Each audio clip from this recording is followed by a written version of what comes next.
नमस्कार, the nation news पर आपका स्वागत है। मैं हूं आपके साथ ऋषभ पाठक। आइए देखते हैं आज की कुछ खास खबर। तनुज पुनिया ने नामांकन किया दाखिल। बाराबंकी से दूसरी बार चुनावी मैदान में यहां 10 साल से बीजेपी का रहा कब्जा। बाराबंकी लोकसभा सीट से इंडिया गठबंधन के उम्मीदवार तनुज पुनिया ने बुधवार को नामांकन दाखिल कर दिया। इस दौरान नवाबगंज विधानसभा से वर्तमान विधायक सुरेश यादव व पूर्व सांसद पीएल पुनिया मौजूद रहे। बाराबंकी में 5वें चरण में 20 मई को मतदान होगा। 2019 लोकसभा चुनाव हारने के बाद पार्टी ने एक बार फिर से तनुज पुनिया को प्रत्याशी बनाया है। बाराबंकी लोकसभा सीट बीते 10 सालों से बीजेपी के कब्जे में है। नामांकन दाखिल करने के बाद तनुज पुनिया ने बीजेपी पर जोरदार हमला किया। कहा कि भाजपा डराने धमकाने की राजनीति कर रही है, नामांकन करने बुलडोजर लेकर आती है, आम जनता को डरा रही है और हम संविधान को बचाने की लड़ाई लड़ रहे हैं। संविधान राज से चलेगा, बुलडोजर से नहीं चलेगा। तनुज पुनिया दूसरी बार चुनावी मैदान में है।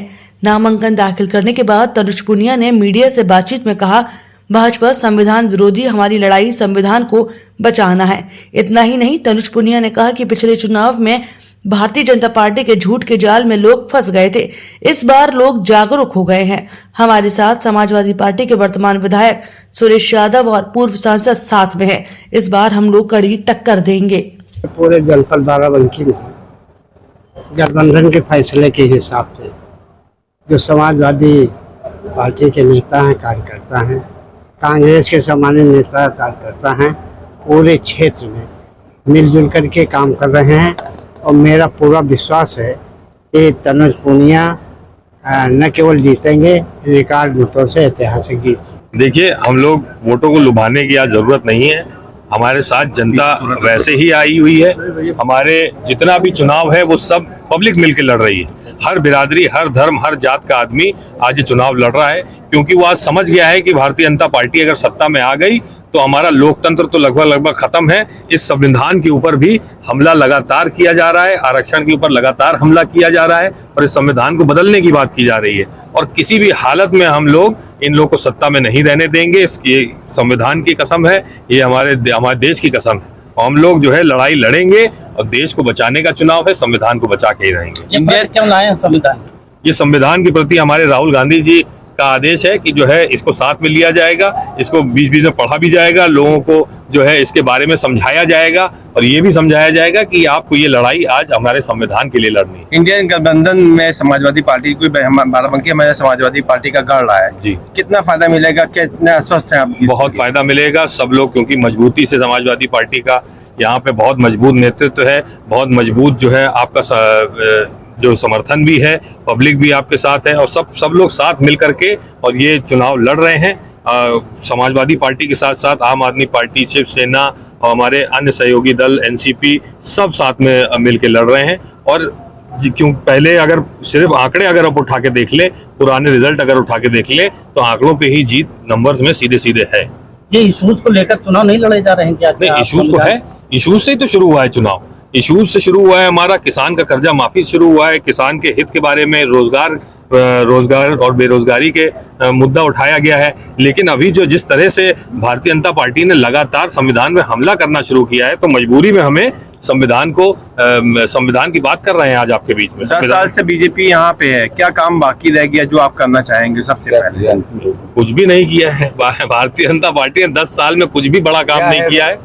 वो बंकी का अंडरपास जो है वो पास हो गया था, लेकिन वो जो है बनाया नहीं। एक ओवर ब्रिज बनना है आपका बंकी में, एक ट्रॉमा सेंटर हमारा जो ताले में पड़ी हैं आज मशीनें, उसको संचालित कराना है। और भी बहुत सारे काम है, मेमो ट्रेन चालू करवाना है बाराबंकी से, आपका जो हैदरगढ़ में ओवर ब्रिज बनवाना है, हैदरगढ़ का जो आपका जो रेलवे स्टेशन, आदर्श रेलवे स्टेशन बनाया गया था, उसमें आज ट्रेनें रुकना बंद हो गई हैं, टिकट जो है उसमें बनना बंद हो गया है। फतेहपुर क्रॉसिंग जो है उसके ऊपर ओवरब्रिज बनने का वो सब है। बहुत सारे काम है, काम की तो लगी है। मेंथा को जो है न्यूनतम समर्थन मूल्य के अंतर्गत लाना है, ये सारे काम कराने हैं। दर्शन किए थे राम जी के? जी, दर्शन करके आए हैं। तो किस तरह से रहेगा? क्योंकि बीजेपी कहती है कि नहीं, जो राम को मानते हैं वो बीजेपी वाले मानते हैं, बाकी तो सब विरोधी हैं। वो राजनीति कर रहे हैं।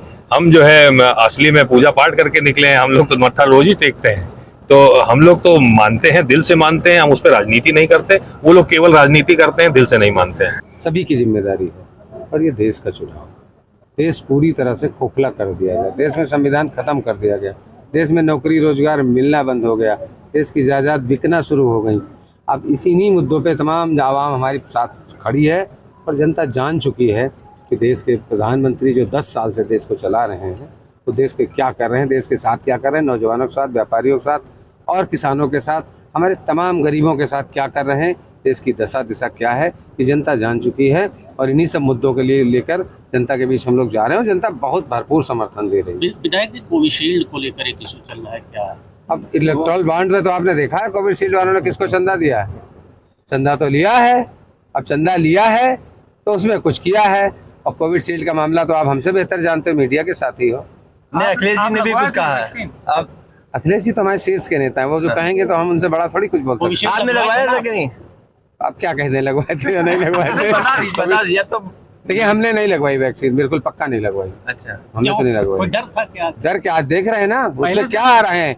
आज 2-3 साल हुआ है, उस पे क्या आंकड़े आ रहे हैं, क्या हो रहा है जनता के साथ, कितनी जल्दबाजी में कोविशील्ड को मान्यता दी गई और किस तरह से दी गई, किन परिस्थितियों में दी गई, क्या लाभ लेकर दी गई, और आज क्या हो रहा है। बैठे बैठे लोग, खड़े खड़े लोग मर जा रहे हैं, तनिक तनिक देर बैठे बैठे खत्म हो जा रहे हैं, अच्छा भला नौजवान खत्म हो जा रहा है। तो कहीं ना कहीं इसका रिएक्शन हुआ है और ये जल्दबाजी में लिया गया फैसला सरकार द्वारा।